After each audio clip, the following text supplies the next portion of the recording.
Elections are in the rearview mirror and back on the front burner. A new year in Washington begins with a government shutdown and new Steve King controversies.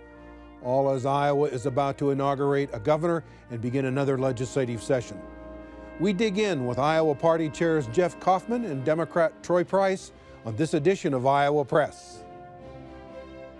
Funding for Iowa Press was provided by Friends, the Iowa Public Television Foundation, the Associated General Contractors of Iowa, the public's partner in building Iowa's highway, bridge, and municipal utility infrastructure.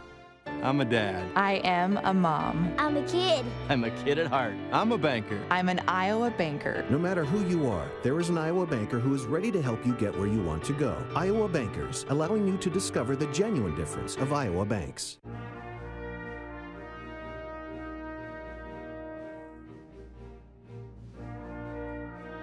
For decades, Iowa Press has brought you politicians and newsmakers from across Iowa and beyond.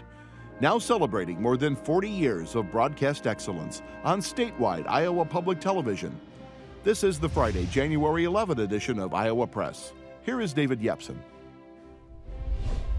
Campaigns today seem to never end. The dust from November 2018 has barely settled before caucus presidential candidates have descended on our state. A government shutdown in Washington greeted new Iowa congresswomen. And back in Iowa, a leading Republican state legislator is already challenging Steve King in a high-stakes primary for the 4th Congressional District. And we haven't even gavelled in the Iowa legislative session. To dive further into the constant politics, we've gathered Jeff Kaufmann, the chair of the Republican Party of Iowa, and Troy Price, chair of the Iowa Democratic Party. Gentlemen, welcome back to Iowa Press. It's great to be here. Good to be here. Good to have you with us again. Joining the conversation are Iowa political reporters James Lynch with the Gazette, and Kay Henderson is news director for Radio Iowa. Mr. Kaufmann, Steve King went on the House floor this Friday afternoon and apologized for a heartburn created by a New York Times story in which he was quoted about white nationalism, white supremacy, and Western civilization. Jeb Bush says it's time for Republican leaders to denounce him because King will not step aside. What say you? A couple of things. First of all, primaries were neutral. I mean, that's the simple fact. So if there is a primary now in the 4th District, I will be. The Republican Party is going to be neutral. Second of all, I'll say, and let me just say very clearly that the word white supremacy is offensive to me. It's offensive to the Republican Party of Iowa. We are the party of Lincoln. And I don't believe I think the ideology is nonsense. And quite frankly, I think the use of the word is inappropriate. So I'll just be real straightforward about that, get that out of the way. He endorsed a white supremacist running for office in Canada before the election. Why didn't more Iowa GOP leaders denounce him then? Well, ultimately, this is a statement about white supremacy. When did it become offensive? I believe it was. I'm paraphrasing here, Kay, but this is directly about a term. And as the Republican Party of Iowa chair, I'm going to specifically address that term. Congressman King says of his now Republican primary opponent, State Senator Randy Feenstra of Hull, that he is a political opportunist, that he's sort of being puppeted by the establishment. Did you recruit Senator Feenstra to run against Congressman King? No, I am not. I'm neutral in that particular primary. I'm not going to comment on the merits of Congressman King in terms of as a candidate. I'm not going to comment on the merits of Randy Feenstra. We're going to be neutral about that, but I can tell you that I was not involved in recruiting anyone. You called him, Mr. Feenstra, a legitimate challenger, which seems to indicate that this is a different race than it has been before. Well, my intention there is we know with any governor, with any presidential candidate, and several of our Congress people, there are going to be folks that throw their hat in the ring that are not politically viable. When I say legitimate, I'm talking about will have some electoral viability. Troy Price, what's your reaction to all this? Well, I mean, the simple fact of the matter is that Steve King has overstayed his welcome. In spite of all the stuff that he has said, he has not done anything for the 4th District, and I think that's why we got as close as we ever have in this last election cycle. But back to something that my counterpart said here a minute ago. You know, Republicans have always stood by Steve King all the way up to and including the night before the election when Kim Reynolds ended her campaign with Steve King up in Sioux Center. And then a week later says, oh, Steve King needs to really think about what his future is going to be. You know, you can't have it both ways. And the fact is that the Republican Party has always stood by Steve King. This rhetoric, the latest rhetoric, is not anything new from Steve King. We've heard this for years and years and years. James? Troy, let's stick with 4th District. Did Democrats miss an opportunity here in 2018? You talked about coming close to defeating Steve King. Should there have been more resources devoted to backing J.D. Scholten there and pushing him across the finish line? Well, you know, we had a very strong campaign up in the 4th District. J.D. Scholten did, the state party did. We had a lot of legislative candidates up there as well that worked very hard to try and turn out voters up in the 4th District, and we're proud of the work that we did and very proud of the work that J.D. Scholten did. He demonstrated how you win campaigns here in Iowa. You go out there and you meet with folks one-on-one and you build that infrastructure. We saw it, you know, in August of last year.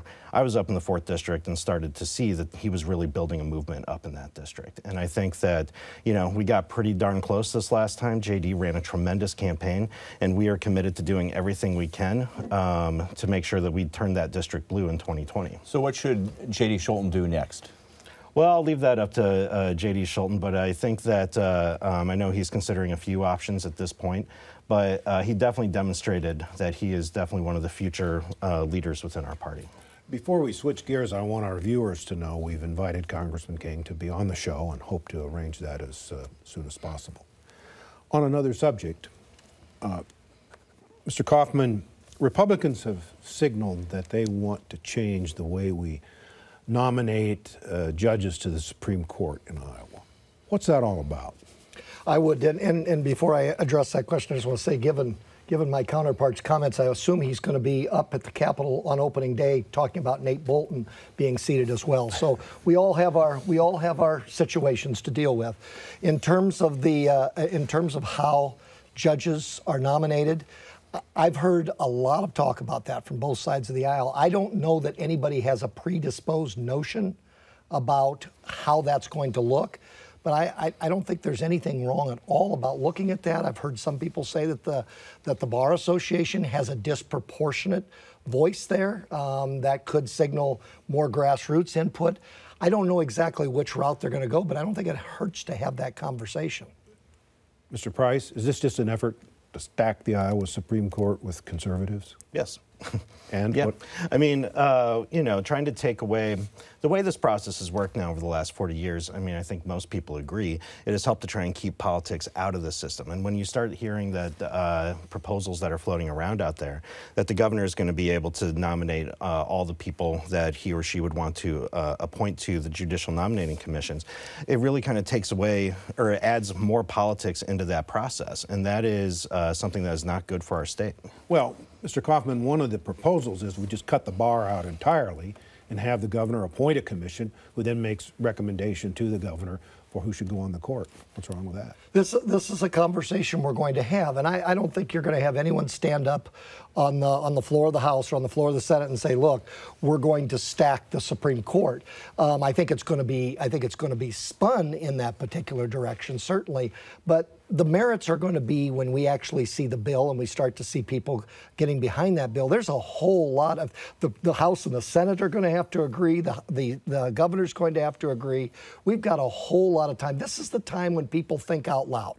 And even though I used to tell my freshman legislators don't do that, that's what people do. We're thinking out loud. Let's wait to see what begins to gel and what begins to take some solidity in these bills. One final thing. It is true conservatives in Iowa, religious conservatives in Iowa, have been unhappy at the Iowa Supreme Court for rulings on gay marriage, abortion, right? Fair point, David. And we have a vehicle for people to speak out about that. And we have the up or down vote on all of these judges. And so I really think this is more about giving people more of a voice as opposed to an organization. The Bar Association, we have a vehicle, and they did speak out in the election when we lost 3 Supreme Court justices. So I don't know that that stopgap in and of itself is necessary in terms of these changes that they're talking about. The Democratic candidate in a Northeast Iowa legislative district has asked that 29 ballots that were mailed but don't have a postmark be counted in her race. The race was certified. She finished 9 votes behind. Mr. Price, the law says postmark. Should the law be changed?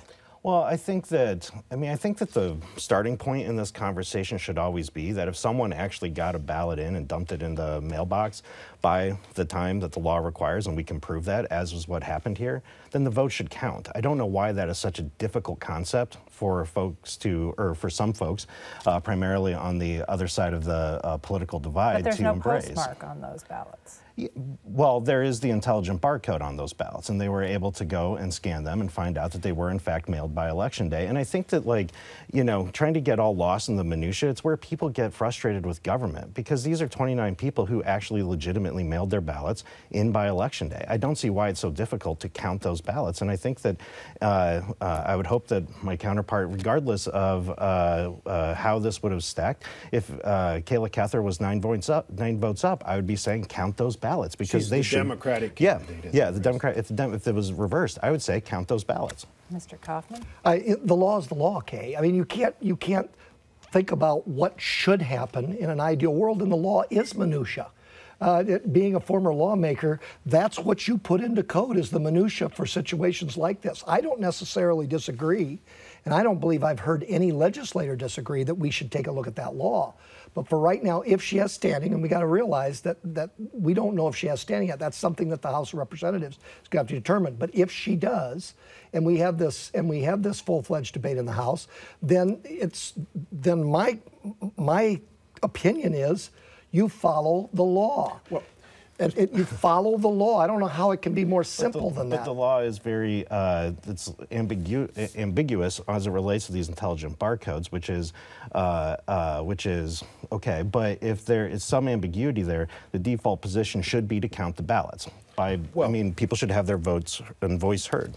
Mr. Kaufmann, shouldn't the law be cleaned up? I mean, it's my understanding that different county auditors were following different procedures for counting votes. I mean, there's an equal protection issue there that all voters may not have been treated the same. Shouldn't the law at least be clarified so that it's clear what is supposed to happen? David, I am not opposed from the Republican Party point of view of taking a look at that at all.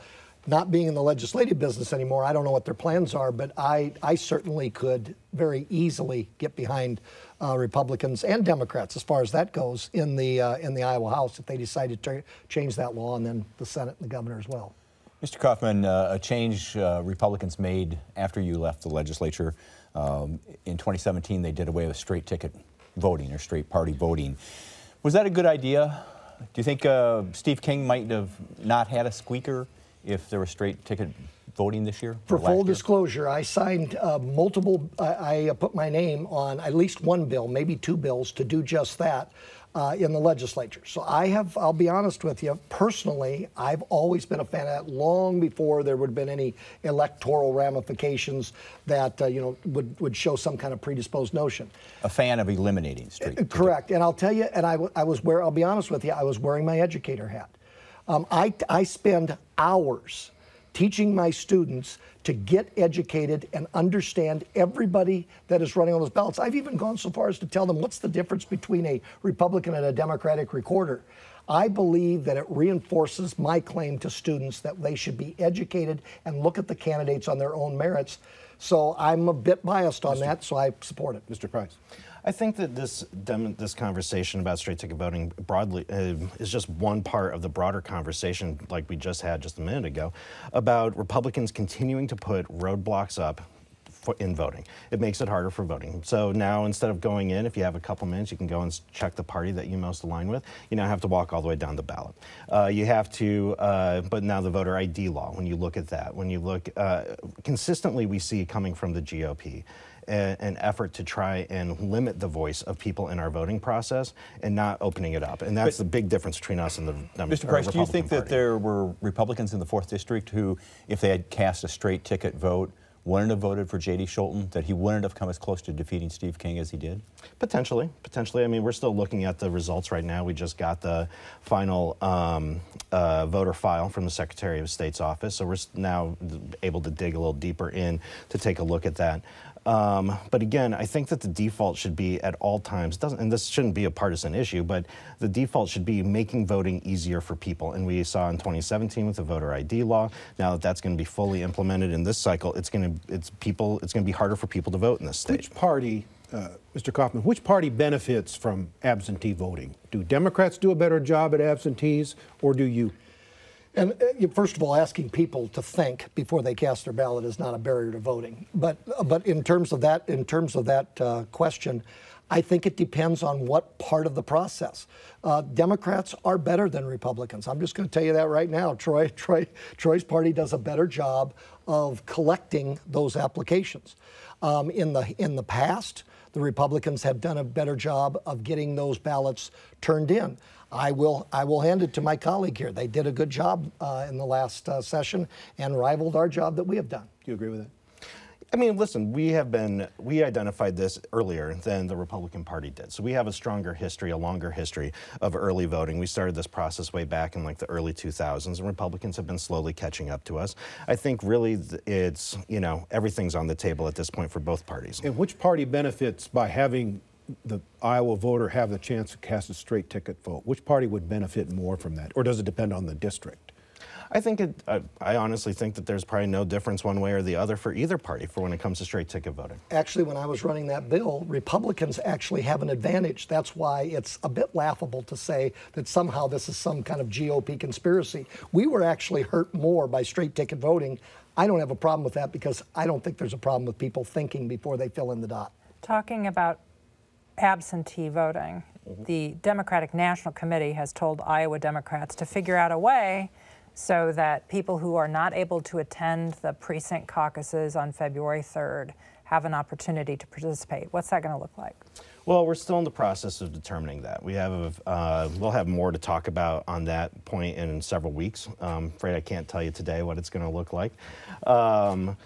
Here's the, the thing that we are committed to is, one, preserving the spirit of the Iowa caucuses, making sure that there are still neighborhood meetings where friends and neighbors can come together, talk about the issues important to our state, talk about who should be the standard bearer of our party. We're committed to preserving the spirit of what the caucuses are. At the same time, we want to make sure that we make the caucuses as open, honest, and transparent and accessible as we possibly can.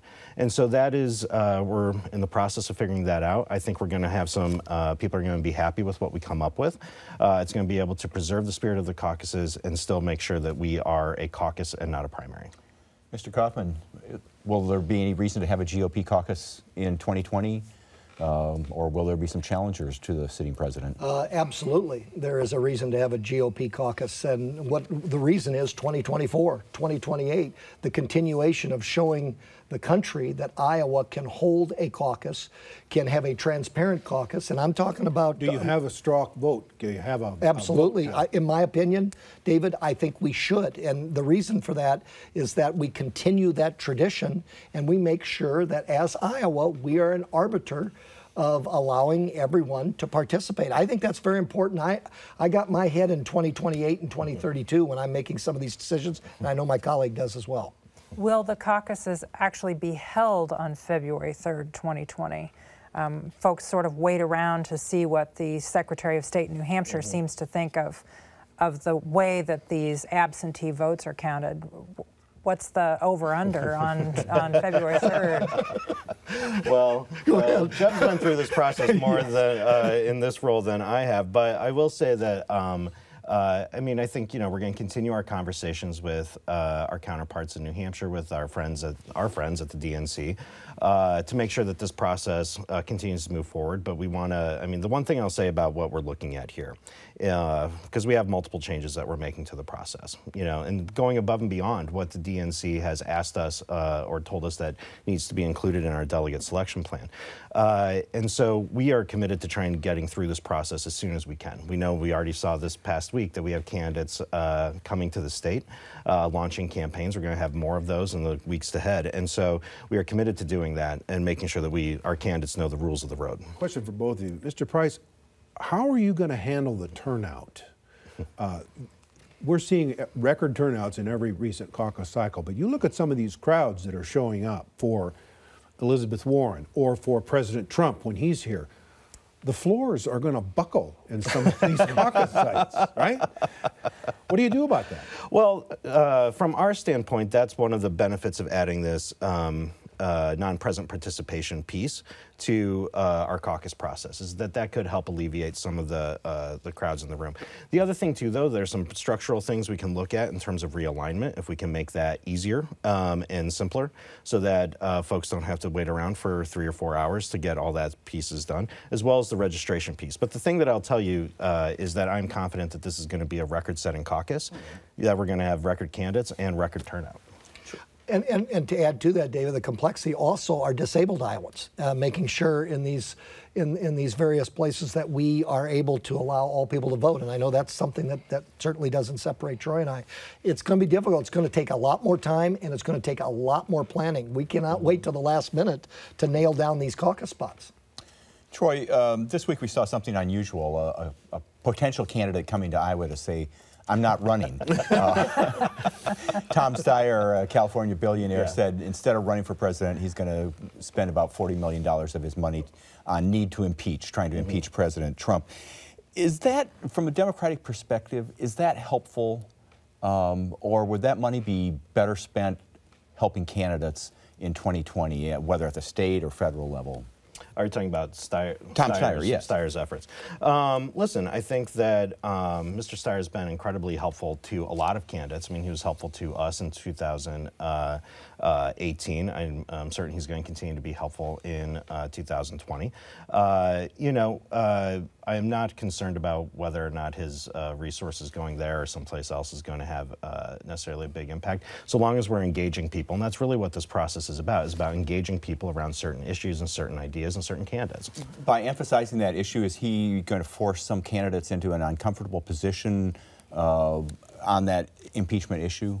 Oh, I don't know. I'd have to ask. I haven't talked to the candidates about it, so I really couldn't tell you that at this point. Going back quickly to the caucus process, any talk about going to a primary? And you hear this every cycle. Those people are going to be standing in line on caucus night and say, we should have a primary. I mean, there's certainly some folks out there who have talked about that over the years. I mean, activists and caucus goers and stuff like that. But we at the party are committed to keeping the spirit of the Iowa caucuses. Any talk if I even entertain that conversation, I need to be fired. Okay. Tom Vilsack, the former governor, is rumored to be considering a run for the U.S. Senate for the seat that Senator Joni Ernst currently holds. How likely is it that the former governor will run for the U.S. Senate? Well, I mean, there's no question about it that Tom Vilsack is still an incredibly popular leader within our party. But I have not spoken to the secretary, and so I couldn't comment on that. But when does he need to make a decision? So if he doesn't run, someone else needs to put a campaign together. Well, I mean, we're still fairly early in this process. We're still 22 months away from the election, so I think there's still a lot of time to figure out what the race is going to look like on the Democratic side. But the thing that I will say is that Democrats are committed to winning that seat, and we are going to do everything we can. And no matter who emerges from that primary, I'm confident we're going to be able to defeat Joni Ernst. James? Sticking with senatorial elections, 2022, Chuck Grassley will be up for re-election. He's maybe dropped a few hints that he's thinking about not running. If he doesn't run, who do the Republicans have to put on the ticket? The thought of no Chuck Grassley in this state making decisions frightens me so much, I'm going to pass on that question. But Jeff, we saw what happened when Tom Harkin announced his retirement sooner than a lot of people expected. Republican Party ready? Are there candidates who can step in and play that game? Fair question. And yes, we have a bench. We have a bench that's looking at 3 congressional districts. We have a bench that will be looking at 2022 if the senator, and I strongly believe that should be his decision, if the senator ends up not running. We have just a couple minutes. Mr. Kaufmann, is Iowa going to be a battleground state? Is this going to be a tough state for the president? I'm thinking specifically of tariffs, farm bankruptcies. Bankruptcies are going up now after several years of going down. How tough a year do you expect this to be? The first Cook political report came up. Has just come out, and we are leaning Republican right now. But I have never said, and I never will, even after a lot of good success, we are a purple state, and we're going to have to work. Mr. Price? I think it's going to be a very tough state for Donald Trump for the reasons that you just mentioned, but also when you look at the 2018 result, Democrats beat Republicans by almost 4 points at the congressional level, at the federal level. And so folks are looking for a change in Washington, and that's why if I was Joni Ernst, I'd be scared right now, and that's why if I was Donald Trump's campaign, I'd be very scared about holding this state. I'd be talking to Kim Reynolds. She did pretty well. We've got to go. Thank you both for being with us. Thank you. Thanks. And thank you for joining us.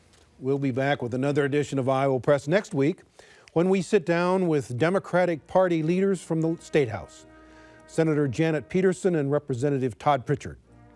Also stay tuned next week for live coverage of the Governor's Condition of the State address on Tuesday, January 15th at 10 a.m., and then the inauguration of Kim Reynolds on Friday, January 18th at 9 a.m.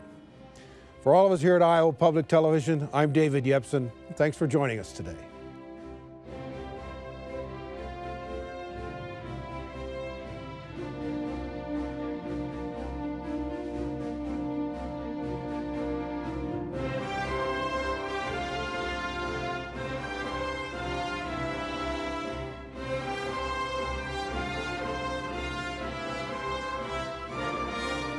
Funding for Iowa Press was provided by Friends, the Iowa Public Television Foundation, the Associated General Contractors of Iowa, the public's partner in building Iowa's highway, bridge, and municipal utility infrastructure.